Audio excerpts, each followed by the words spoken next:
Wherever you may be, however you may be listening, thank you so much for tuning in to another edition of the Cardinals on SI podcast, joined every week by my main squeeze, Richie Bradshaw. I am Donnie Drew. Before we get into the nitty gritty, go to comment, like, subscribe to the channel, and like the video. All the help is greatly appreciated. We did reach our goal of hitting over 2K subs, so thank you, you guys. You guys are phenomenal. Absolutely love it. The train is on the tracks, rolling better than ever. It's all thanks to everybody's support. So thank you guys so much. Follow Richie on Twitter at RichieBrads36. Follow me on Twitter at Donnie Drew and Richie there's. And the Cardinals preseason is finally underway after months and months of people like you and I just spewing nonsense over a microphone. We get to talk about actual football now. It's a really great feeling. But how are you, my guy? We have football, baby. We have football. It's preseason. It's scrimmage. It's exhibition, whatever you want to call it. We got football. College football's around the corner. The NFL is less than a month out, my man. And that's exciting in itself. We got our first taste of the Cardinals, which for all intents and purposes, I thought it was a decent showing. Certainly started off fun, but we hunkered down, and I was impressed with the rookies for the most part. So I think that's where I want to focus conversation for myself today. But Donnie, it's just good to have football back. Got really Hank Hill in the chat. Man. We got Cards Glazer in the chat. What's going on, folks? Yeah, let's get to the comments really quick. Cards Glazer at 7:30, man, and getting up out of school. So shout out to you for grinding, man. Go get that degree, brothers. I have to start whenever I'm at school, bro. I'm sorry, man. This kind of just how things shook out this morning. Normally, sometimes we've gone earlier. We'll see though. Hank Hill in the chat. Let's go, Rise Up with the best damn Cardinals podcast. Thank God Hank Hill does not know about PHNX, so let's keep that the status quo for you, my guy. And then meeting the data Locked on Cardinals is though. Shout out the guy Alex Clancy at Locked on Cards. And meeting the dinosaur, it's the Cowboys year. Is she watching this on VHS tape? I'm not really too sure, but that's what I was asking. Minnie, I'm sorry, you were not even born yet when your Cowboys were relevant. Don't know what to tell you, babe. Love you. All right. Here's what the Cardinals won 22-17 over the Kansas City Chiefs. And Richie, like you said, like the least ideal start possible. We knew the starters were playing.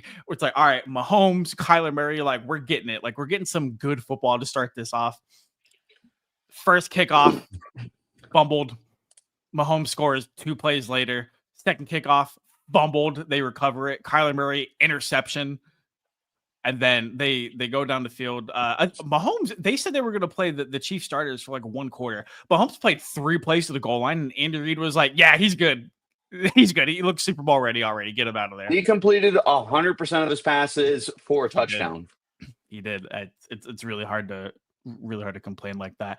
And then the third punt, DJ Dallas fumbled. It's like, guys, like I watched you practice special teams. It broke up every other period in training camp, but like, did we even practice special teams? Like, what is going on? So, guys like Jonathan Gannon and special teams coach Jeff Rodgers, which it's weird because the Cardinals special teams unit typically in the NFL is one of the better units, man. Like they traditionally have a really, really strong special teams unit. But that's exactly what preseason is for. It's shaking off the rust and kind of getting things back into the groove. And speaking of shaking off the rust, Richie, we did see Kyler Murray do that a little bit. 7 of 8 completions for 96 yards. But the lone incompletion, my man, was that interception that just blew Twitter up. MHA era. What happened? What happened on that one incompletion, brother? Donnie, so talk to me about that pick, man. What do you think of that interception from Kyler Murray? It was something. Brian, good to see you in the chat, my man. Good to see you, my man. Enjoy your work meeting. You can always come back to this one later. Don't you worry, brother. Donnie, I don't know if you are chronically online the way that I am, but there is this meme, and I don't know where it comes from. I imagine it's some kind of like first-person shooter kind of thing, but this guy is just screaming, "What are you aiming at?" And that's literally all I could think of on that interception. Is there was a red jersey in front of him, but it was white with red, and I'm just sitting there, and that's all I can think of is, "What are you aiming at?" And yeah, that was about as egregious an interception as we've seen from Kyler Murray. There have been some very bad interceptions, but the good news is that was his first pass attempt of the game, his first pass attempt of 2025 in actual on the Was it field. really? Let's move on. Huh. I think someone showed like an end zone angle of that Kyler pick, and it looks like he tried to no look past it. Because his eyes Can we were not like do that? here. So here's my Especially in the thing. preseason. People were like, "Oh, it was just a no look pass." It's like, okay, but like, But why he are still you did doing it. it? Right? He still did it. It still resulted in an interception. Like, and like it is what it is, man. Like on 1st and 10, like it looked like he had Trey McBride open in the flat. But like counterpoint, man, like Kyler talked to us after the game and he said, look, like I didn't get to have like a full speed rep, like rolling out and trying to like fit a ball into like a window like that. So like I get it. And like he just said he didn't get enough on it. Jonathan Gannon said he didn't get enough on it. He said it was a really good play by the defender to drop off of coverage on McBride in the flat and kind of come underneath it. But when you look at the replay, man, and I think it's very, very easy for people like you and I to watch a replay in kind of like slow motion instead of just like having to be down there doing it live. Like it's totally night and day different. But just like watching the replay, like that defender didn't have to do a whole lot of anything, man. Like he telegraphed that pass right to, what is it, Jaden Hicks, I think his name is, for the Chiefs. Other than that, I think Kyler looked fine. Like that throw to Marvin Harrison Jr., like that 15-yard gain over in the middle of the field, that looked fine. I thought we got to see some really good off-schedule stuff from Kyler too. So I think all in all, like it was a good day for Kyler, but like it's just so hard to overcome the interception, man. It really, really is, because that's all people are going to be talking about. Right. Well, and I mean, to a certain extent, rightfully so, because that was just such an egregiously bad interception. Like that can't happen. You can't have plays like that. But it is what it is. We rinsed it off and we moved on for the remainder of the time that he was out there. And Donnie, I agree with you. I think that there was a lot of good that Kyler did on the field that's going to be covered up because of that interception. And we need to give him his flowers for sure, just as long as we are also able to understand, like, hey, at the end of the day, that interception, that sticks out pretty bad and for valid reason. But we also need to be able to give the props when they're needed. And I did appreciate that Kyler was making those off script plays. So that's one of the biggest strengths to his game, is being able to break out and just kind of improvise from there. And when you have the players that are able to pick up on that and go to the mindset, as we talk about many times with the Seahawks, is when Russell Wilson gets out of the pocket, Doug Baldwin and Tyler Lockett are no longer thinking of completing their routes. The only thing on their mind is get open. Yep. So that's something that we're going to see the Cardinals receivers start to pick up on this year, is the play breaks down and Marvin Harrison Jr. is just going to think, okay, this route is over, just get open. So that'll be for the best. And it's just nice to see that Kyler is still going to be able to incorporate that into his game, because that's the biggest strength of his game as a passer, is being able to just beat you everywhere. Yeah, no, I'm not too concerned about Kyler. I don't think the interceptions for me sticks out as something where I'm just like, oh God, here we go again, same old Kyler Murray. Like I don't think that's the case for me. I think we just need to stop overanalyzing the interceptions. Just acknowledge that, hey, it was a really dumb decision. It's preseason. Okay, put it under the rug. Let's move forward. I don't think Kyler, at least in totality of his career, turnovers and interceptions haven't been like too bad of a problem. So like I don't think this is like a trend that's going to continue. Let's talk about Jacoby Brissett and Clayton Ton, my man, because Jacoby 5 of 8, 2 touchdowns. I thought after that first drive where the offensive line did him no favors at all, like he got hit on 2 to 3 plays before going 3 and out. I thought the backup offensive line kind of got their stuff together. But I thought Jacoby looked exactly like the veteran backup quarterback that the Cardinals wanted to see whenever they signed him in the offseason. So I think I walked away from that game feeling really good about Jacoby being the quarterback too. And if for whatever reason Kyler needs to miss time, I think Jacoby is very equipped to at least keep the offense running on schedule. Yeah. Nope. I'm with you. I'm with you on that. I was talking with my uncle yesterday, who's season ticket holder for the Cardinals, and we laugh because backup quarterbacks are backups for a reason. If you're gonna have a backup quarterback, you want the backup quarterback. And in today's NFL, the backup quarterback is Jacoby Brissett. And the other thing that I really like for the reason that Brissett is here this year compared to other years is this is supposed to be a playoff season. So one of the things that me and you have pushed for a long time is, hey, we need a quarterback that's actually going to push Kyler to play his best. Yep. And Jacoby Brissett has started full seasons before and played at a decently high level. Like, he was a not half bad quarterback with the Colts when he was a starter for 2 seasons for them. And we saw the other night that there's still some good that can be done from Jacoby even now into the later parts of his career. Am I asking for him to start 70 games? Absolutely not. But I do like that we actually have someone in the room now who can push Kyler, and Jacoby looked halfway decent in this game. So he's doing what I want him to. Look good and be enough of a presence that Kyler goes, all right, I got to step my game up. That's all. Let's talk about Clayton Ton here a second. I do want to get to some comments in the chat. So check Real Donnie Hours and hashtag speak of the devil. It's Richie. Super Bowl bound. Plan a parade, brother. Really can't wait. Jacoby Brissett looks solid. If K1 were to go down, I feel confident in Jacoby keeping us afloat at least for a few games. I definitely agree.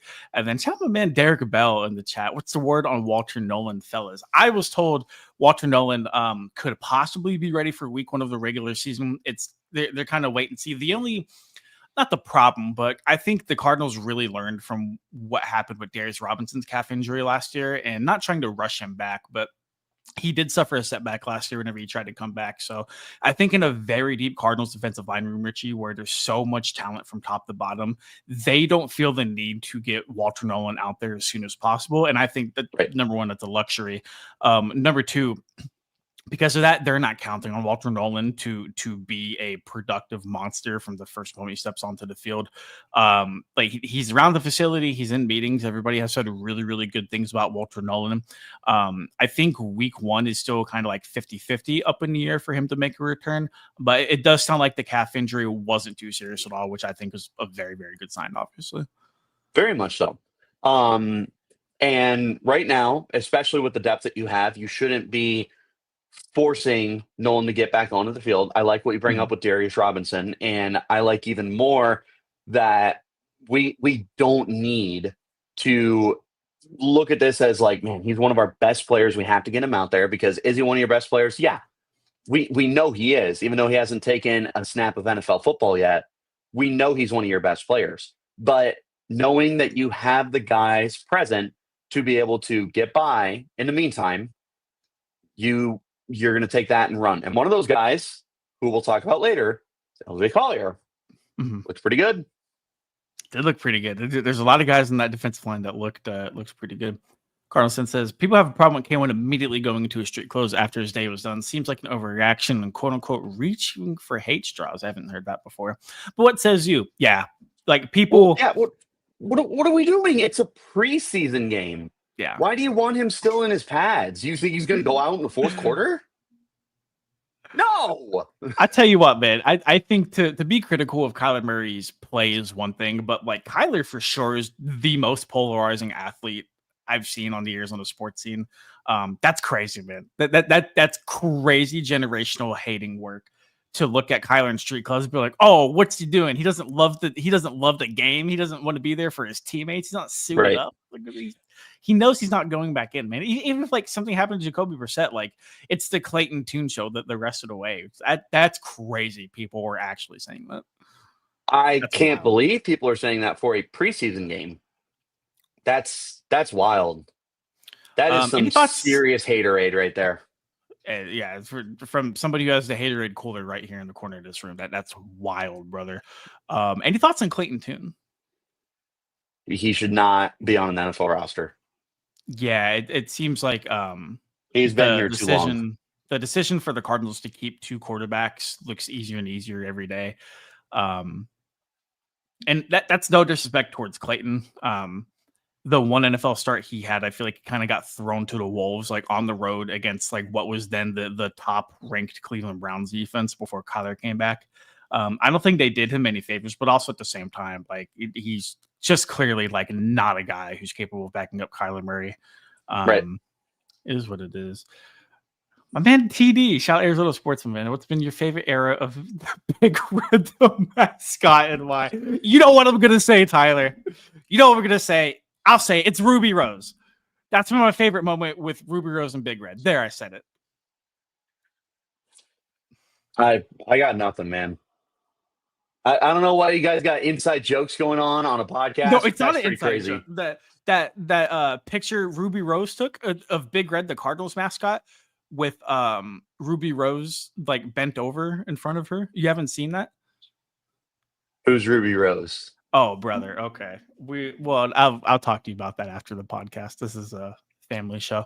Yeah, that's my favorite era of Big Red. Also, big fan of Big Red just like cranking it at the top of the stadium before games. We're getting live this Monday morning, man. I love it. See, look, thank you. Ruby Rose is a baddie. The picture's my screensaver. That's wild, bro. That's wild. We're getting bonked in the chat now. What's going on? Listen here, Fear Testament Gaming. I know who you are. We do not need bonks in the chat. Well, the chat needs bonks, clearly. No, I don't need a bonk. We needed to be bonked pretty bad. I remember heavily vouching for him. I didn't even know who that was. Clayton Ton when K1 was injured. Even the preseason doesn't have to have it. Hope you can prove me wrong on Saturday in the Mile High. Hey, we'll see, brother. We'll see. But I was always told, man, if it walks like a fish and talks like a fish, it's probably a fish. Moving on to the Cardinals receivers. That made no sense at all. That's not it. Amari DiMercado, the leading Cardinals receiver, based off of that long reception that he had. Wasn't that a screen pass? There was like 3 minutes left in the first half whenever that happened. I know that picture. Okay. Yeah. Did you Google it? Yes, I had to. Well, Donnie's going to yap for a second. Thanks. Amari DiMercado, 56 yards, the leading receiver. That one long touchdown at the end of the half. And then you got Travis Vokalek and Greg Dortch as the number ones and number twos. Trey McBride, I had that really, really nice one catch for 21 yards. Marvin Harrison Jr. Caught one of his two targets. The other target he didn't catch being the interception Kyler threw. He looked good on that 15-yard like breaking in pass pattern. The Cardinals receivers didn't look bad. It didn't look like super great. I don't think anybody really stood out. Xavier Weaver had a really nice drive in the 2-minute drill. He did. Caught that short slant, got that like 25-yard defensive pass interference, and then caught the touchdown on that. He did catch touchdown. Yeah. Xavier Weaver's been a guy that this fan base has been hyping up since he got here last year. The coaching staff obviously really liked him because they kept him on the final 53 last year. And I think people like you and I said, hey, like if you're going to take the next step, like it needs to be this year. And the Cardinals receivers room, that's not really settled behind Marvin Harrison Jr. And Michael Wilson now, apparently Zay Jones, but Xavier Weaver, did you say Zay Jones? Good start. Did you say Zay Jones? Zay Jones, the starting slot receiver, right? Not Greg Dortch. Make this quick. No, they called me a madman when I said Zay Jones was the starting slot receiver over Greg Dortch, and what I said came to pass. I'm a survivor. Are you off the soapbox? All right, you really ain't picking up on everything I just threw down. The biggest Thanos fan in the world, you ain't getting that? That was tough. Get out of here. I know I'm tough. Thanks. Severe Testament Gaming. I know what I'm talking about every once in a while. Hey, even a broken clock twice a day. Isn't Carson Wentz a free agent? Cut Tune and go get him or something. You're telling me there's even no one one better wrong, than I'm still Tune. right. Now here's a guy. So the thing with Clayton Tune, and what's really funny, I guess during the Cardinals radio broadcast, I guess Dave Pasch was talking about how it's going to be tough to cut Clayton Tune right before he threw that interception that he threw. Also, I pointed this out to Bo Brock in the press box during the game. The replay of Tune throwing that interception is hilarious only because it's like the end zone angle and it's like the chief safety just like having the ball fall into his lap. And you see Clayton Ton in the background literally just go, just hang his head in the middle of the play. Just literally hang his head, man. So the problem with cutting Clayton Ton and going back out is Ton probably is going to be the emergency third quarterback on the roster come Sundays. You need a guy in that spot that just knows the playbook, who knows how to operate it. Ton, right, wrong, or indifferent, he's been in the system for a few years now. He knows what Drew Petzing wants out of a backup quarterback. I think if you're getting the Clayton Ton and you're asking him to start an NFL football game, you've got much bigger problems than his processing or his ability to read NFL defenses. To quote Peyton Manning's former offensive coordinator on why the backups don't get reps during practice is because we don't practice effed, and if Peyton goes down, we are effed. Yeah. Simple and put it.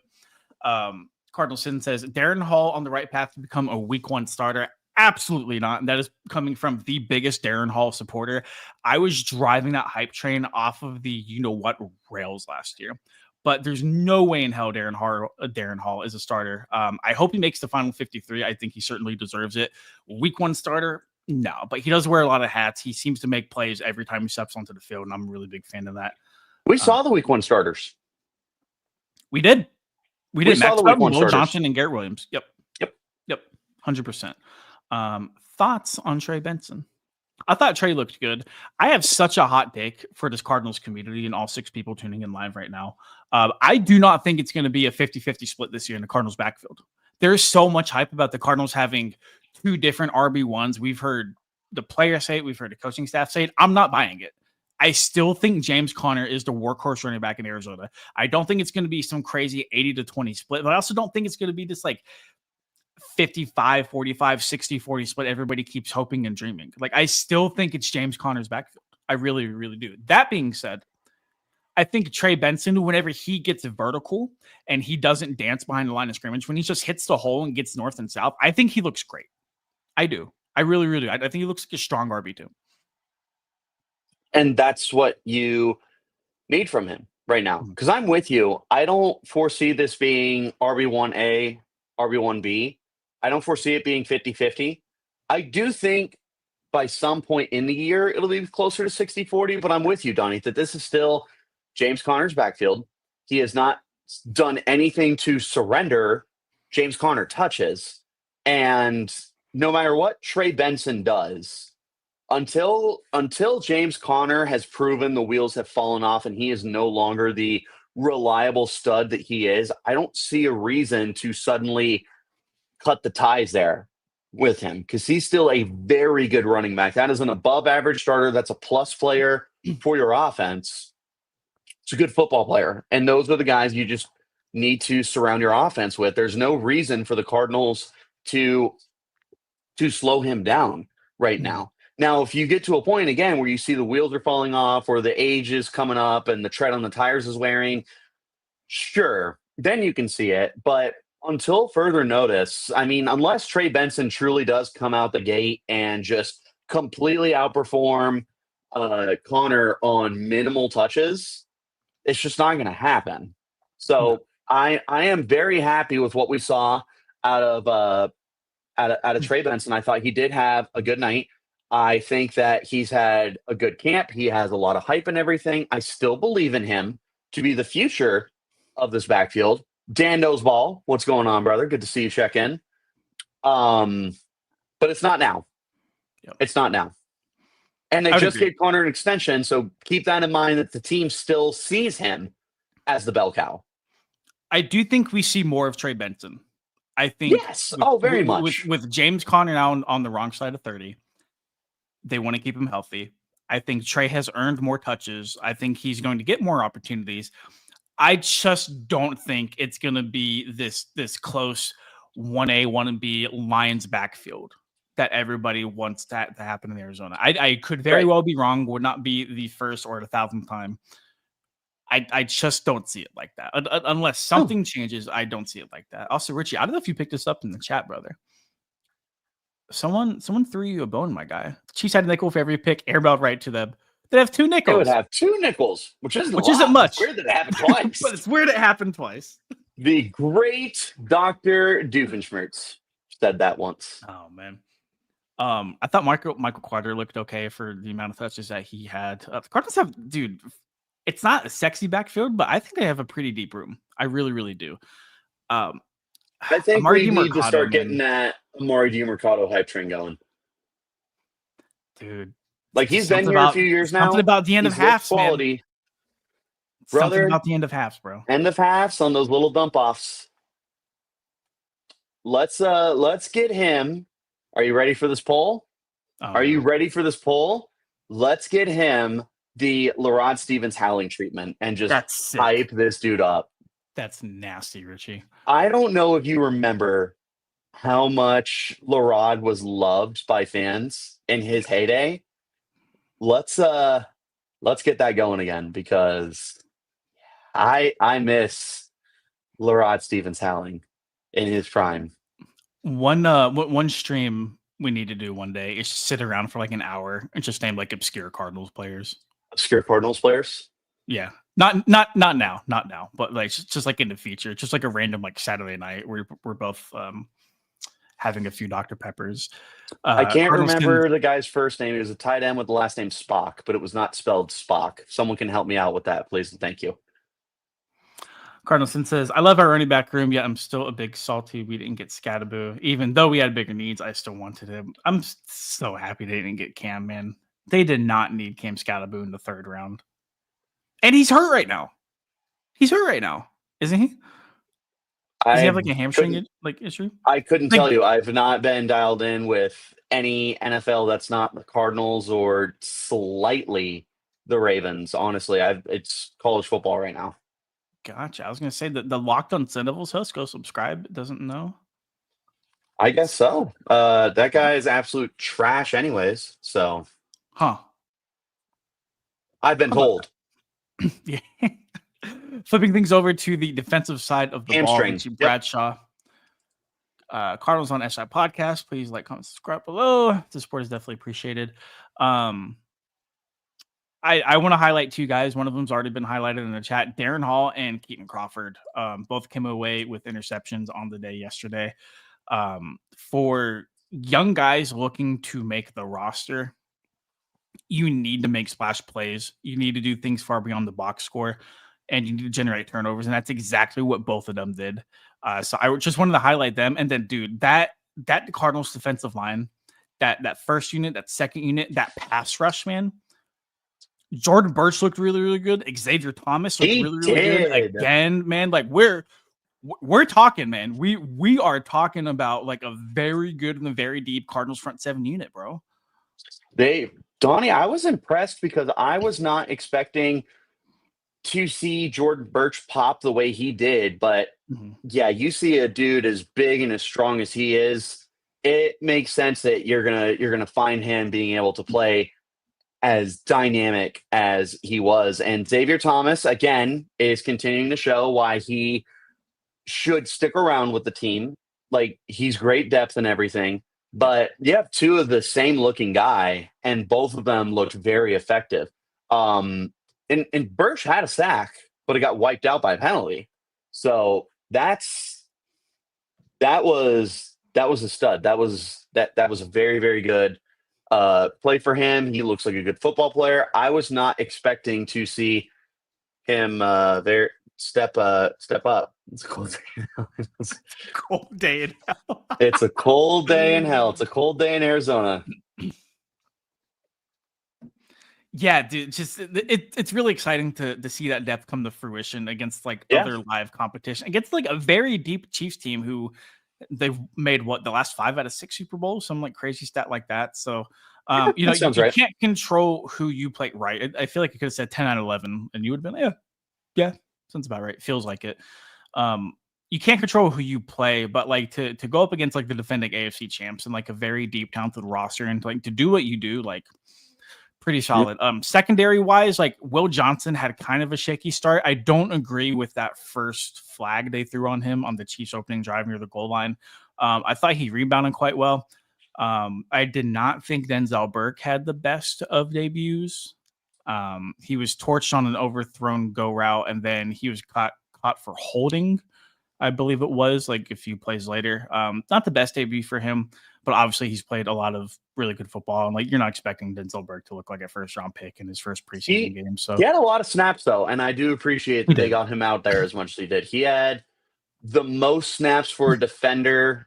I want to say he was tied with someone else. There was two defenders who tied for the most snaps. Denzel was one of them. And then another Cardinals rookie had the most offensive snaps by quite a bit. So the only other like main defensive takeaway I had was like, we didn't see Cody Simon until like the third, fourth quarter. Right. There was a lot of hype about him coming into training camp and preseason. A lot of people thought that maybe he could have won the starting job. I felt like that was just a very large ask to get a day 3 rookie with the green dot to start on an NFL defense. I'm not saying that can't happen still, but it's a very tough road for the Ohio State rookie to overcome. That being said, there's still a lot of preseason action left, still a lot of practices left for him to get acclimated, but I do think it's very telling. We saw Akeem Davis-Gaither and Owen Papo over him, and we didn't see Simon until the third quarter. No. Did you say you're not victory lapping this. You're not victory lapping this. Did you say Owen Papo? No, we're not doing this. The guy I said in year 3 had every opportunity to find the field, especially because he knows the system. Wow. It's almost like every once in a while, I know what I'm talking about. Minnie, get your guy. Is that 2 victory laps? I've had it. 2 nickels, which isn't a lot, but it's weird that I am right twice on one show. That's crazy. Big Bird 92 says lots to like about this game. Couldn't win a single preseason game last year. The floor has been raised significantly. I agree. Preseason, you're not looking. I'm hopping in. I just want to play on that. The floor has been raised significantly because one of the things that I took away from Kenny Dillingham going into year 2, and I have now applied to Jonathan Gannon. Each year, the way that Dillingham worded it is you raise the minimum expectation. And I've said this a lot in my content recently. So if you follow my content, you know that this is the way I feel. And Jonathan Gannon raised the minimum expectation last year by quite a bit. He doubled the win total, and they were just outside of the playoffs. So I love that you mentioned that the floor has been raised the same way the bar has been raised, and the same way that the minimum expectation has been raised. There's a reason why the Cardinals feel that there's a chance to go to the playoffs this year, and it's because of the way that Jonathan Gannon has this team trending right now. So I just want to add on to that because the floor has been raised, the expectations have been raised, and the team is responding.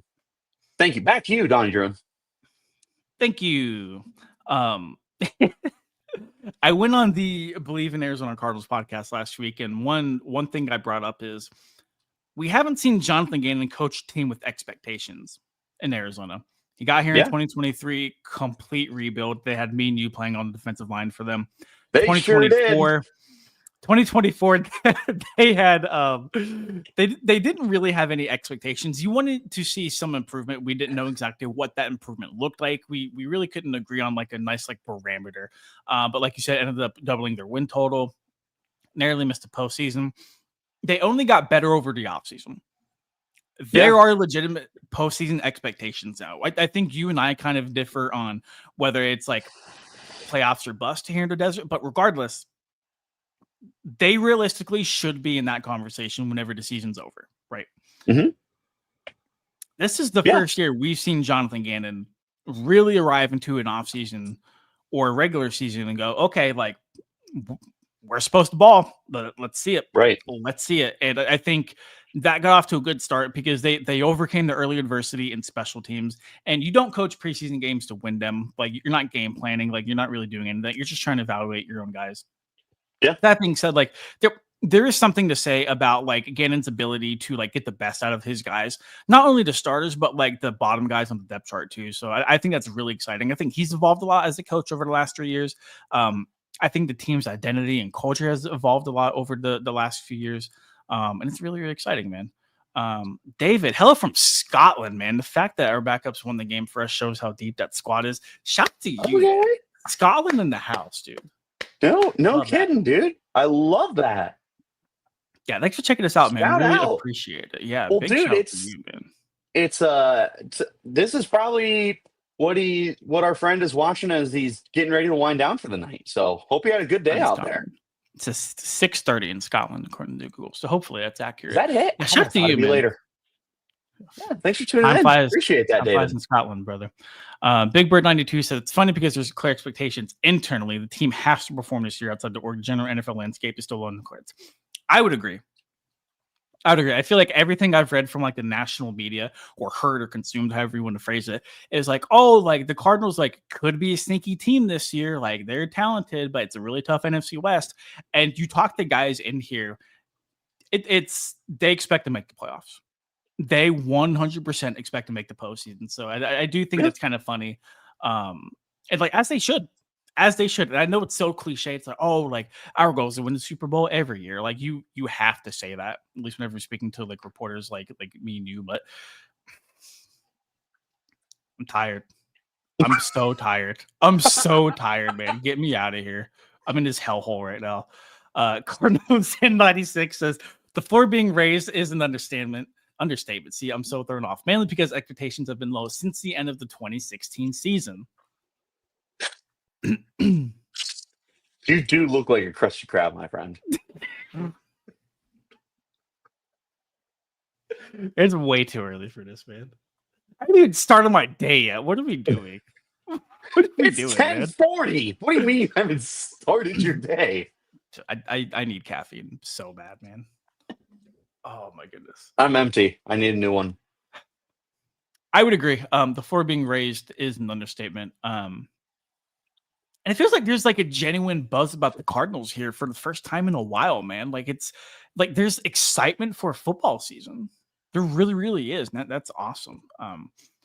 Also, we're still well under the radar. A lot of what I see is others having us hover around 500 at best. Some, I'm not going to say that. Had us at 5 wins a season. I didn't hold back in his comment section. No comment on that. Hello from Germany. Bro, we're international. Hello from Germany. I think Tip Ryman will be my favorite player when the season is over. Did you see that play where Tip like bodied some dude coming back on like an inside zone block? Did you see that? Yeah, that's a football player, man. That is a football player, man. Tip is a masochist. Is Liebe do Croatius? Or I don't know how to pronounce that for sure. Is Liebe mein Bruder? Are you done? Donnie's mad that I am just controlling this podcast. This is the Richie Bradshaw show today, man. You're darn right it is. Well, you know what? Get good at your job, and maybe you can have a podcast. I'm trying so hard, brother. I'm trying so hard. Shout out to you from Germany. Really, really appreciate the support. I do think the Deutschland. The Deutschland. Curious if what Bundesliga team you support, if you do support the Bundesliga at all. Tip, I don't think he'll have too much of an expanded role this year. But man, like when you talk about like how Drew Petzing loves to utilize that double tight end set, that 12 personnel, Tip is like such an underrated guy whenever it comes to just doing everything that he does. So the Cardinals really like him. I think a lot of the fan base really likes him too. So I'm really glad that he's getting some international love as well. No, this is Patrick from Donnie. This is wild. This is wild. Stand by my statement for a while back. Y'all are the next host of PTI. Now we're bringing cold pizza back. Actually, cold pizza, baby. Cold pizza. I am Richie. I used to go. No, you know what?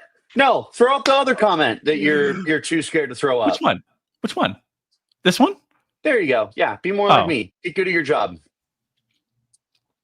Dude, I don't know who Minnie the Dinosaur is, but she's kind of onto something. All right, man. All right, you know what? I'm tired. I'm tired of this. By the way, I pay for Duolingo. I don't use Duolingo. I pay for it. Bro, I tried it. But it went like from very elementary to like very advanced really quick. Yeah. No, but we don't want to. But I was gonna say no dogs in the chat. That means we got skedaddle, brother. Any thoughts on the Arizona Cardinals, Richie, before we get this train back on the tracks and head out of here? No, I thought overall it was a good performance. I loved seeing how much the rookies were involved in it. And I know that not everyone had a great night, but I do think that everyone had some highlights. And Donnie, you did not mention Crawford's interception, and I think that's a shame because that was the play of the night. I mentioned it. I said him and Darren Hall came down with interceptions, and in order to make the roster, you got to make splash plays like that. Well, can we hype up that interception a little bit more? Oh, 100%. Dude, that was a great read by Dude, Crawford. he went baited the quarterback and got the cookie. He went for the cookie jar at the top of the shelf. Oh, he got it. That was impressive. He that thing over. Before we get out of here, that was jaw-dropping. Big Rich says, not to derail things. Did you watch the Saints game at all? I don't want to be overconfident. That's an easy of a W as it gets. That should be an easy W. That should be. But it's week 1 of the NFL season. You never know what your team's going to look like. And I want to remind everybody, last year, the Saints, even though they were dog water, they looked great in weeks 1 and 2. They were one of the NFL's best teams in the first 2 weeks of the year. Granted, different ball game now. They got me and you starting at quarterback for them. So like, who knows what they actually look like, but at least on paper, like that, the Cardinals should walk into the Big Easy with a dub. Like we got to have some talks if they don't come out of New Orleans with a win. Or Indianapolis. You have games against the teams picking number 1 and number 2 in next year's draft. You need to win those 2. I would agree. Funny enough, they're both road games. You know, touching on this, I think the Panthers are just steps. They have the Cardinals number, man. Cardinals, man. Doesn't matter who's playing. Doesn't matter where. Number. Nope. They got their number, brother. They do. It just like Arizona's got Dallas's number. It doesn't matter how good Dallas is. Cardinals got their number, man. There's just some teams for whatever reason, and Carolina is that team, and they've been that team forever. I feel like Carolina has owned that rivalry, if you can call it a rivalry, since the Cardinals knocked them out of the playoffs when Jake Delhomme was their quarterback. And they had D'Angelo Williams and Jonathan Stewart.